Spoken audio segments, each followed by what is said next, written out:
moving forward says, I would have never gotten anywhere in a city the size of Phoenix without this. I didn't pay Google. I put boots on the ground. That is so true. Yeah. But, I also think there is a balance needed these days. Boots on the ground in organic growth is amazing and should be the foundation to any business. But I also think with the new age, a lot of people need to adapt into the technology and use Google and, getting on autopilot. And, you definitely got to go that route, because I also don't want to just say, oh, or only organic, and kind of dismiss people from looking into the other avenues, because having all the top gurus on like yourself, what I've noticed is there is so many different ways to success. And what I see is different strengths in each one of you. And you guys go at it in a different route, but you all found success. You know what I mean? And that's pretty much the amazing thing that I'm really realizing. There's so many different paths to find it, and it's just, kind of familiarizing with all of them, and then figuring out what's comfortable for you, and then also pushing yourself out of your comfort zone and do things that you might not have did. So one of the questions for you is, how were you kind of like, were you a tech person? Were you that person making a website right away? Were you an SEO person, or was that something that you had to hire out and kind of learn from that? I hired that out, but I'm very, very strong presence in my area with Facebook. I will tell you, when Facebook was born, that was probably the biggest zero cost push for my business. I do next door. I'm not a big TikTok person, or Instagram, but I know what works for me. And I've never done Google ads. Never had to.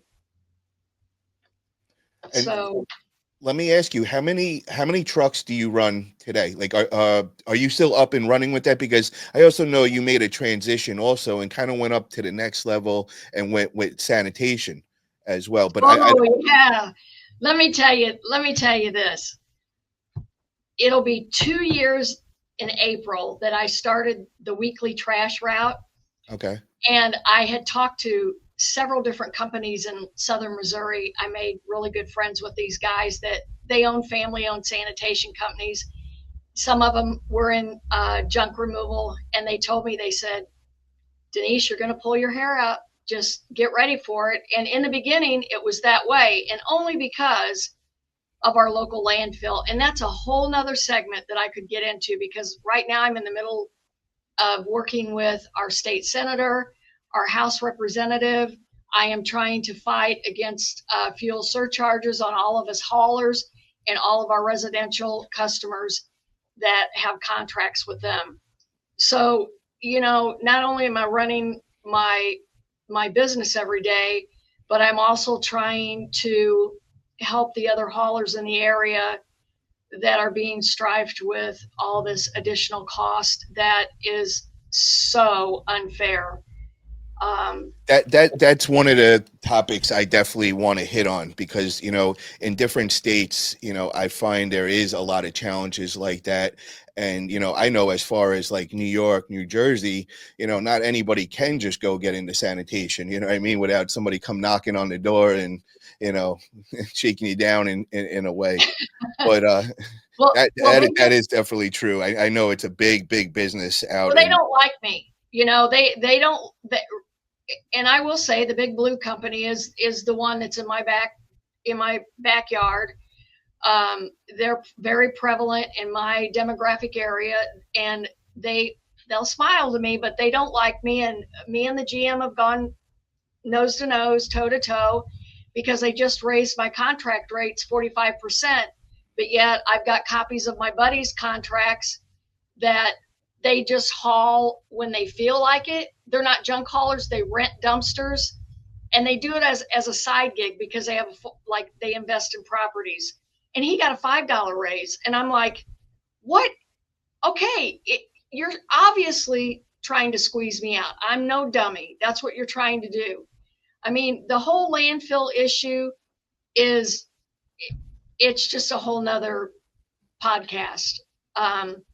But before I did that, in conjunction, I bought the roll-off truck and the dumpsters because I had to think of a quick way to be able to, because I've got an 8-yard rear load trash truck, okay?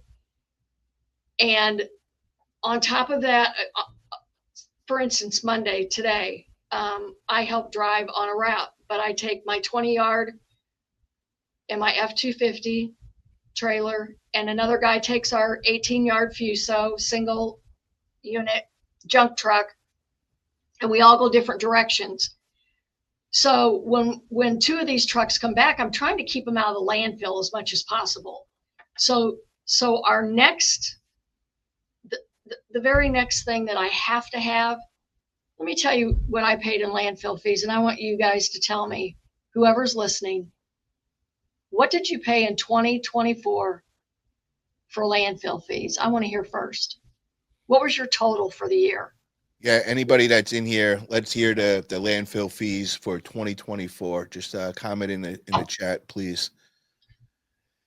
And Denise, I just want to get clarified so we understand, because it sounds like you had a couple businesses. So you had the junk removal. Now, the dumpsters, would you consider that separate business than the junk removal, or no? No, I mean, it coincides with it. Because what's great about it is now that I have all these roll-offs, instead of doing trucks back and forth from the job to the landfill, from the job, we can drop dumpsters, and we're getting jobs done so much faster. Okay. And Robert says 168 per ton in Port Townsend, Washington. And I mean, a total for the year. What was your total ticket? Yeah, your total ticket for the year. And moving forward says, we didn't dump much. I did property cleanouts, but mainly donation pickups in Phoenix. And America Junk Boy says, I know I bought my landfill a garbage truck and paid their light bill. That's a good one. I love it. I paid $107,000. 20% of my profit went to the landfill. Wow. So that's how much they don't like me. So I always say, I always come up with a fix. So next, what we're implementing is putting a compactor here, a self-contained compactor, about 34 yards. And check this out. It'll take 34 yards. I can get 100 yards in there. It's a 3-to-1 ratio. So I should be able to cut my landfill fees, hopefully, in half. Because they're not getting all my money this year. How much is that, a compactor? Well, thousands. I'm thinking of possibly doing a lease. The thing in my area, I talked to a company today on a marathon unit or a waste quip unit. But the thing is, they don't have a mobile company to go out yet and service it. Say it breaks down. My local companies, if I lease it, they will lease it to me. They'll haul it up to 2 times a week. And guess what? Instead of paying now $89 for C&D, construction and demo, I might be able to get it for $40. So you have to look at the pros and the cons and the time, and if something breaks down, they guarantee me that they'll be here within 4 hours. Wow, that's a big thing. So then the only trucks that have to go into the landfill are the trash truck, the roll-off truck, and basically what I'm doing now, sir, is garbage bags. I'm dumping and paying for air. That's what I'm doing. So if I can throw them in a compactor, I beat them. So let me get this straight. So the company, your competition, they own the actual dump? Yes, they do. And now there's no other dumps around or transfer stations that you could work with? There is one owned by Waste Management, but it is 40 minutes away versus 15 minutes away. Big difference. And the one that's 40 minutes away, the bad thing about it is DOT. They're off the interstate, and DOT is always pulling you over. Wow. Okay. Bummer, you know. Now let me find out now. So the company that runs the dump and all, so they pretty much they have a monopoly in their area. Is it the whole state or is it just like in that local area? It's wherever they are. Okay. They're based out of Arizona. That's their corporate headquarters. Now, Becky's talking about transfer stations. If I were 30 years younger, I can promise you all this. I would open a transfer station here, not far from my community. There's a lot of money in transfer station, but the transfer stations that we have are based in St. Louis. Okay? Just to sit on the scale at the transfer station is $200. Just to sit on it. Wow. That's that's crazy.